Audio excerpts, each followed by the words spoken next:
What's the deal, YouTube? It's your boy Big P on the block. You already know I rock.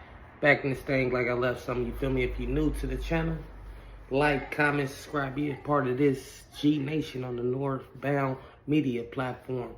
It's the G Nation. If you win, use the G straight like that. Let's get into it. We got Colin cowherd reacting to the Cowboys-Eagles game. About to give my opinion on it, so let's get into it. Mac, I'm sitting there watching that game last night. And, you know, it's an old cliche, but there are bad wins. You know, you win a game and you lose two star players. And there are great losses where you learn a lot about your team. I watched that game last night for Dallas, and maybe it's because I had such low expectations, but I thought that was about as encouraging a loss. Philadelphia boat raced the Cowboys twice last year, and Dallas had that game. Can I ask you which game? The one before the lightning delay or after? Because they were totally different games. They were. So let's just start with this. Listen, if C.D. Lamb catches that deep ball and it was a perfect throw, another one by Dak, I think Dallas wins the game. They had more first downs. They were slightly better on third down.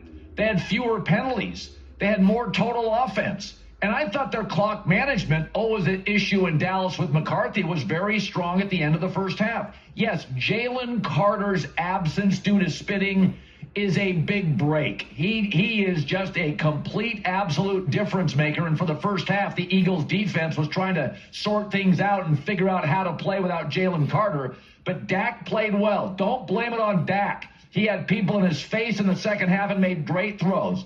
And here's the thing about Dak. He's 32. He's off his second surgery. Screws were needed to reattach his hamstring. Yet he... I'ma kick back when you fake like that. The new Infinity QX60. Would you let me go? True luxury. Yet he moved well. He threw with confidence. He didn't get sacked. And again, in the second half, Vic Fangio dialed it up. He was under duress. Also for Dallas, I thought the offensive line, again, no Jalen Carter. Yeah, we know it helped. But I thought the offensive line held up well. I thought they found running lanes. I thought C.D. Lamb and George Pickens against an excellent secondary. That is an excellent, young, talented secondary and linebacking core. Both George Pickens and C.D. Lamb created space, beat their coverage. And also, what are we going to look like without Micah Parsons? Micah Parsons is a great player. He's not the soul of his team. Last year with Micah Parsons, the Eagles averaged 37.5 points against Dallas. Last night was 24. And would have been a win if C.D. Lamb didn't become C.D. Lamb and dropped 3 passes. Okay. I heard Colin cowherd, C.D. Lamb becoming C.D. Lamb. I didn't know 7 receptions going for $110 was lame.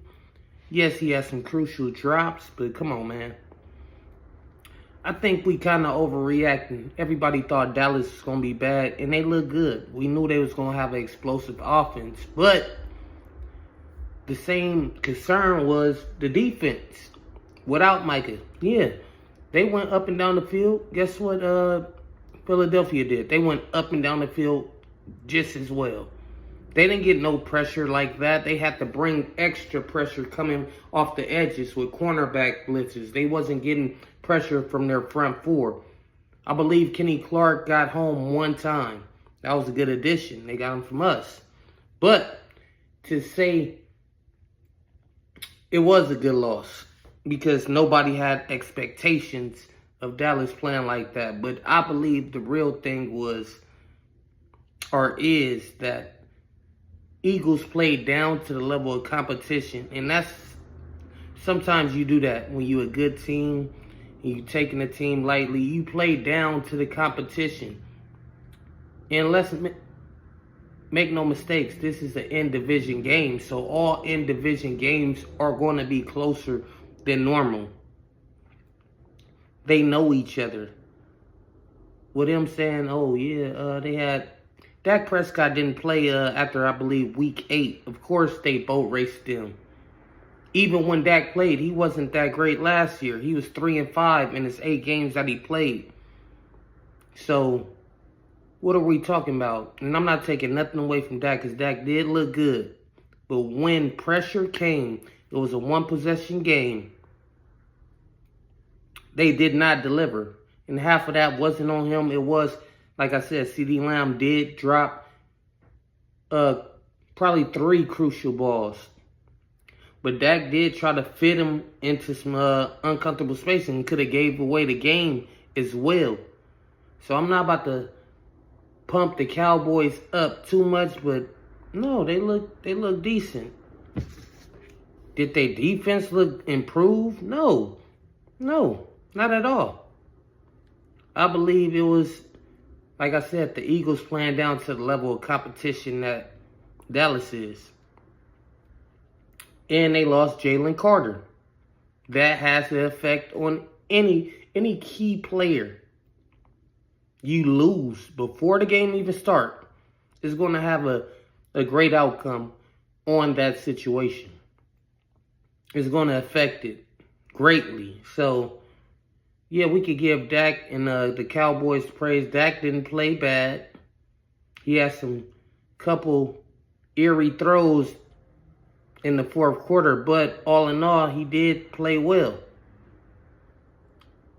But I'm not about to overreact to Dallas. I believe they do have a good offense with CeeDee Lamb and George Pickens, and it looked like they developed the running game, but for the most part, it's an in-division game, and I expected the Eagles to come away with the W, and the Eagles did come away with the W. Period, point blank. As long as the job get done, the job get done. Yeah, this probably was a confidence boost to most Dallas Cowboys fans to be encouraged for the season, but Philly is going to win that division.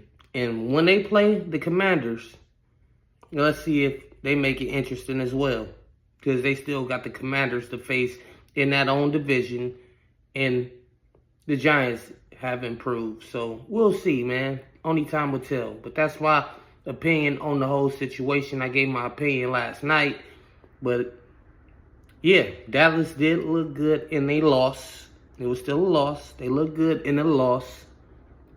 But I don't think it's going to change the outcome of their season. I think they're a 8-win ball club.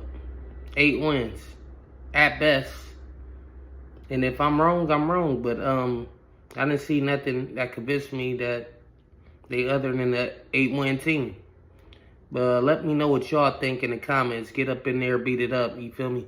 Beat it up in the comment section. Like the video. I'm trying to grow. This is sports and street news. So, yes, football season is back. So we're going to be heavy into the sports and heavy into the football. But to the next one, you already know I'm gone.